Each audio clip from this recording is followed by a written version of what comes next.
Welcome to the Deep Dive, where we take your stack of sources and give you the strategic shortcut to being well-informed. Glad to be here.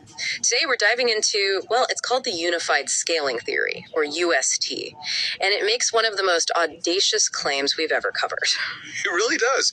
It's saying that the way our biggest cities are structured can be rigorously linked back to the fundamental constants of quantum physics. Exactly. Our mission today is to figure out how something like particle resistance could possibly translate into, say, organizational complexity. To even start, the UST needs a fixed point.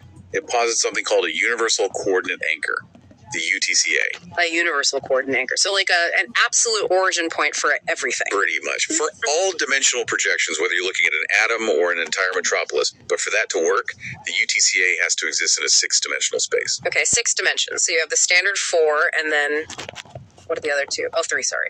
Right. 3 extra axes. And 6 by 4s by 5 orders by 6,000 towns. But they aren't about physical distance. The theory calls them informational mass. They're tracking organizational complexity. That is heavy. So how do you begin to tether the center of infinity to something as messy as the city? You need a real-world anchor, and the theory chooses the bottom quark. Bottom quark. Why that specific particle? Because its mass is a very robust, very well-defined result of its interaction with the Higgs field. That interaction is the foundation for the theory's main scaling constant, lambda. Okay, let's unpack this. The sources describe the Higgs interaction as a kind of a drag, right? A struggle for the particle to accelerate. Exactly. It's what gives it mass. But that's high-energy physics. We're talking scales of 10 to the minus 18 meters. How on earth do you apply that tiny resistance to a supercity? That's a massive leap. Well, the core premise is that the principle of inertial resistance must be conserved across all scales. So a city has inertia, too. A quantifiable analogous resistance. They call it urban inertia. Urban dollars. It's the systemic friction, the bureaucracy, the infrastructure costs, all of it. And it's all dimensionally traceable back to that quantum constant lambda min. So if urban inertia is the city's momentum, how do we bridge that colossal 10 to the 30 scale gap between the quantum world and the urban one? You have to pass through something called the middle ground window, the MGW. The middle ground window. It's a mandatory non-Euclidean phase space. It's what handles the chaos and manages that dimensional transition. It uses a specific transfer function to map the quantum origin to the messy macroscopic system. So the MGW is basically a filter. It makes the chaos manageable across these huge scales. You could think of it that way, yeah. And get this, the source material models a supercity creating a new town as a kind of controlled decay process. A decay. Just like the decay of a massive WH boson into a stable particle pair.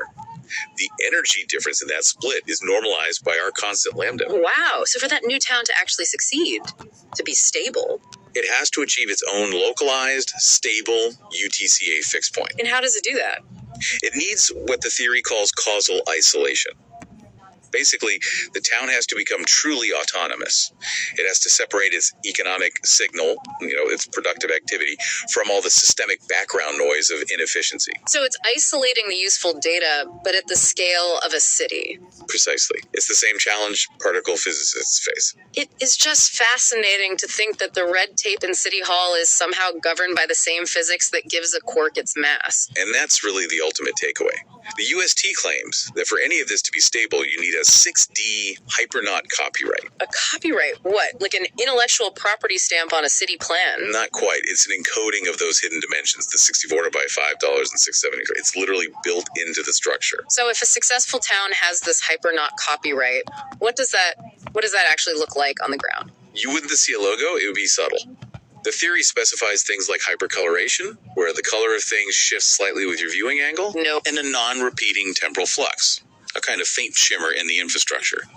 If a town is unauthorized, it lacks this dimensional tag, and the theory says it's guaranteed to be unstable. So, here's the final thought then. What does it suggest about successful organization if its very authenticity has to be protected and defined by parameters we can't even fully grasp in 4 dimensions? Something for you to chew on. Welcome to the Deep Dive, where we take your stack of sources and give you the strategic shortcut to being well-informed. Glad to be here.